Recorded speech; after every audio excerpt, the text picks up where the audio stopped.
Well, hello there, fellow dog parents. We all love dogs so much because of the wonderful things they bring to our lives.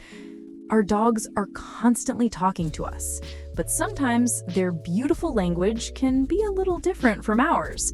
So have you ever wondered, what if we've been misunderstanding what they're really saying all along? Today, let's decode some of the most commonly misunderstood dog behaviors. The things we often assume mean one thing, but actually tell a deeper, more emotional story. My hope is that by the end of this, you'll feel even more connected to your precious companion, understanding their beautiful language of love and needs. Let's unlock their secrets together. Number 1, tail wagging doesn't always mean happiness. We've all been told if the tail's wagging, the dog's happy. But that's not always true. It's so much more wonderfully complex than that. While a wagging tail can absolutely mean joy, it's actually like a flag signaling a dog's emotional state, and the way it wags tells the real story. A low, slow wag, sometimes tucked between their legs, often indicates anxiety, submission, or a feeling of being unsure. A stiff, high wag, like a tense little flagpole, can signal alert, tension, or even a precursor to aggression, especially if the dog's body is also tense. But that beautiful, loose, full body wag where their whole body wiggles with excitement, that's the unmistakable sign of pure, friendly joy and excitement. Scientifically, a fascinating discovery published in Current Biology found that the direction of the wag also carries meaning. When dogs feel positive emotions, like seeing their owner, they tend to wag their tail more to the right side of their body. When they feel negative emotions, like seeing an unfamiliar dominant dog, they wag more to the left. This tail lateralization suggests their brain hemispheres are involved in processing emotions, further proving that a wag is far from a simple, happy signal. So next time you see that tail move, don't just assume joy, listen closely. Your dog's tail might be speaking volumes. Number 2, licking isn't always equal kisses. Oh, those adorable dog kisses. We often melt when our dogs lick us, thinking it's purely a sign of affection. And it definitely can be, but sometimes their licking has other important meanings too. While a good slobbery lick can certainly be a heartfelt "I love you," licking can also communicate a desire for comfort or reassurance. In the dog world, a submissive lick to the face of a dominant dog is a common interaction, and they sometimes extend this to us. If you're feeling stressed, your dog might lick you to try and soothe themselves, or even to show submission, saying, "I mean no harm." They might also be tasting the salty goodness on your skin, or even more amazingly, they might be smelling your mood. Yes, they can detect subtle changes in our scent related to stress hormones or other emotions. It's truly a multi-layered form of communication. Their nose is like a supercomputer of scent. If you want to understand how your dog's incredible nose really works and how it connects to their emotions and behaviors, check out my other video on this topic. I'll leave the link on screen and in the description below. So while some licking is undoubtedly affectionate and a social bonding behavior, it can also be an information gathering tool or an appeasement gesture. When you come home from work and your dog greets you with a flurry of licks, they're not only expressing love and excitement, they're also kind of tasting where you've been, what you've been doing, and even sensing your mood. So it's not just a sweet kiss. It's a whole conversation in their own special language. Number 3, nipping or mouthing is not aggression. This one can sometimes be a little unsettling, especially with puppies, and we might worry our dog is being aggressive. But that gentle nipping or mouthing is usually rooted in something very innocent and natural for dogs. For puppies, gentle nipping and mouthing is a completely natural way they explore the world, just like human babies put everything in their mouths. Scientifically, early socialization and the development of bite inhibition are crucial during puppyhood. Puppies learn from their littermates and mother how much pressure is too much. For adult dogs, soft mouthing can be a sign of affection, an invitation to play, or a way to get attention. It's their way of saying, "Hey, let's interact," not, "I'm being aggressive." They're using their mouths as extensions of their hands, communicating their desires in a very tactile way. It's important to distinguish this from true aggression, which looks and feels very different with tense body language and often hard bites. Of course, if the bite gets too firm, gentle redirection helps. Redirecting mouthing to appropriate chew toys and consistently teaching them that human skin is not for teeth, even gentle ones, is vital for safe and loving interactions. They're not trying to be mean, they're just expressing themselves in a very doggy way. Number 4, yawning. It's not always about being tired.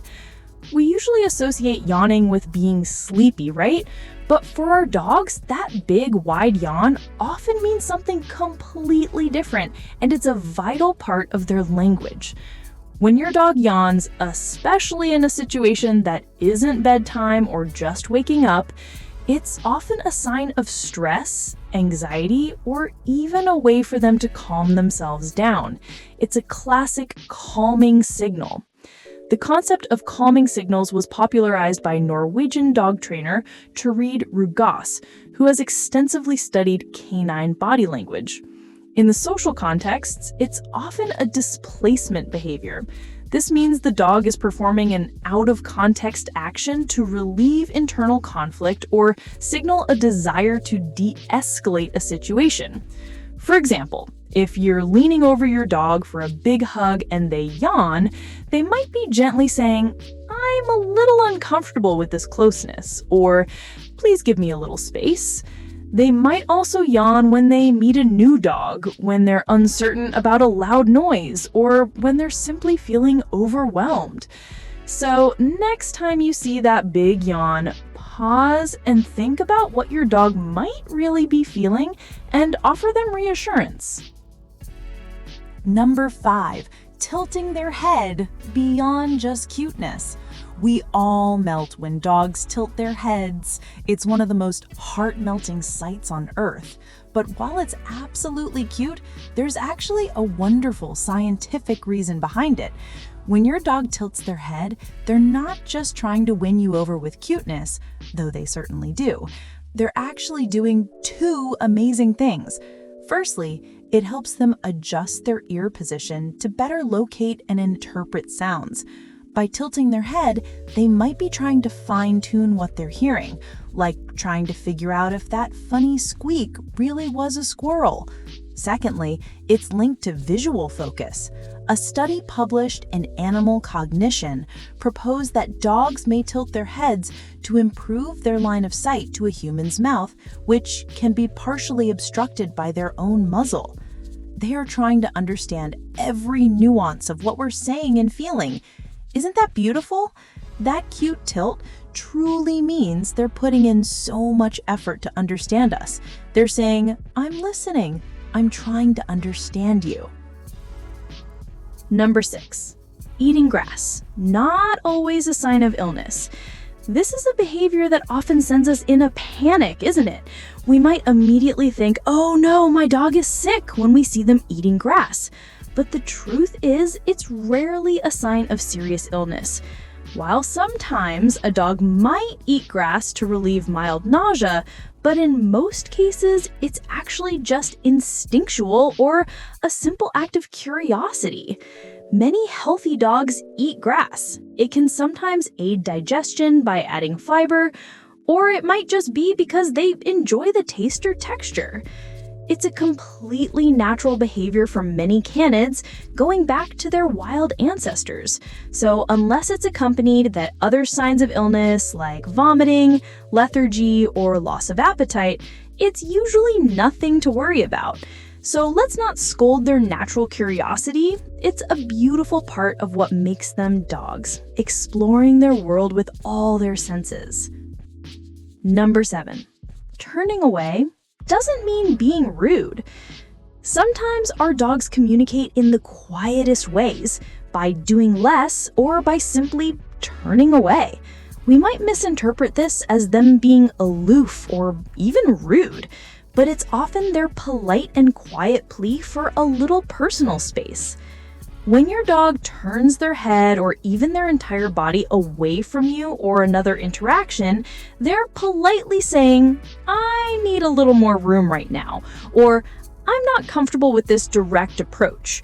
They might do this if you're hugging them too tightly, if a child is being too boisterous, or if another dog is being too intense in their greeting. It's a gentle, non-confrontational way for them to set boundaries and prevent conflict. This turning away behavior is another crucial calming signal and an appeasement gesture. Ethological studies on canine communication emphasize that direct staring and head-on approaches can be perceived as threatening in the dog world. By turning away, a dog signals a desire to de-escalate tension and avoid conflict rather than engaging in confrontation. Recognizing this as a request for space rather than a dismissal allows us to respect their boundaries and build stronger trust, showing them that we understand and honor their subtle cues. This simple act of turning away is emotional intelligence. It's your dog choosing calm over conflict. And that's something we can all learn from. Number 8, understanding their language. Isn't it just wonderful to think about all the subtle ways our dogs communicate their feelings and their needs? By taking the time to truly understand their language, we open up a whole new world of connection and empathy. Our dogs give us so much, and by meeting them where they are with understanding and compassion, we can truly deepen that magical, unspoken bond. To truly understand your dog, start by becoming a keen observer. Take time to watch their entire body language in different situations, from their eyes and ears to their tail and posture, because every little detail works together to express how they feel. Learn to recognize subtle calming signals like yawning, lip licking, or turning their head away. When you notice these, respond with kindness. Give them a bit of space, speak gently, or adjust the situation to help them feel more at ease. Always use positive reinforcement to encourage the behaviors you want to see, rewarding them with praise, gentle touches, or treats. This not only strengthens their confidence, but also deepens their trust in you. And if you ever feel uncertain about a behavior or notice sudden changes, don't hesitate to reach out to a certified dog trainer or veterinary behaviorist. Every day is an opportunity to learn more about these incredible beings who share our lives. Our dogs are doing their best in the human world, so why don't we put in a little more effort to understand their unique language? Remember, patience and consistency are key. Learning takes time for both of you, so approach every interaction with love and understanding. If you're learning something new about your furry friend today, don't forget to hit that like button and subscribe to our channel. It really helps more pet lovers find this video. And let me know in the comments, what's one behavior your dog does that you've always wondered about? Maybe we'll feature it in our next episode. See you next time.